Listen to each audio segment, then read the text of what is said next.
All right, guys, let's wrap it up by looking at some guys who were Yankees who were on the ballot. And Don Mattingly, in his last year of eligibility, receiving just 9.1% of the votes. Mike Mussina at 24.6%. And then Gary Sheffield a tick over 11%. I want to go back to Mussina because, Kenny, you voted for him.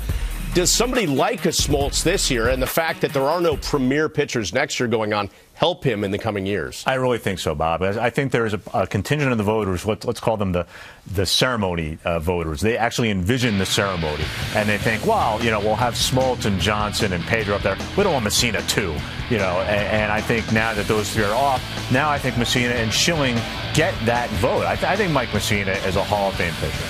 I'm just laughing because of that clip. I was covering that game in Detroit where Torrey's trying to take him out with 2 outs in the ninth, and Mussina yells at him, "You stay there!" And Torrey said, "Okay."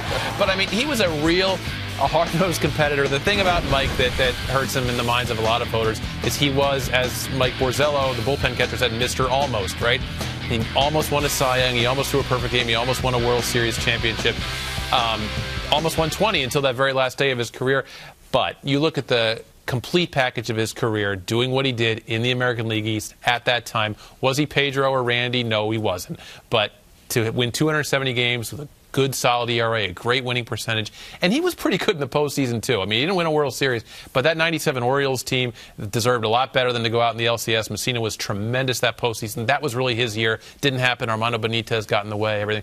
But Mussina, for me, is a Hall of Famer, and it shouldn't be that hard a decision. I totally agree. I voted for him. And for anybody who wants to pick apart the 3.68 ERA, look up ERA plus or adjusted ERA. Either way, when you look at that, his ERA against the guys that he was going against in his era and in the ballparks that he pitched in, he was an above-average pitcher. His WAR, wins above replacement, which a lot of voters are now paying attention to, as they should, puts him in very good stead as well. And, Bob, what you said I think is absolutely true. They've cleared some of the elite pitchers off the ballot now. The Schillings and the Mussinas should definitely benefit from that. One final question, Don Mattingly, because Yankees fans will want to know, does he have any hope going forward with the Veterans Committee? No, Kenny wrote about that in the Post today. I mean, I think he's a guy who becomes a candidate on that ballot. It's not always the easiest thing to get into.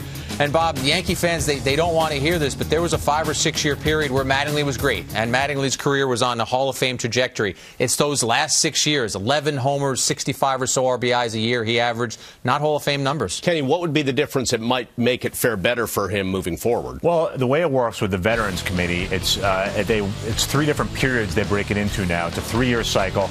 It's called the Expansion Era Committee. Last time elected Torrey, Cox, LaRussa. So it's 8 Hall of Fame members already, and then I think 4 executives and 4 writers. I think that'll be a more welcoming crowd to Don Mattingly and people who played the game with him. I think he'll score better in that environment.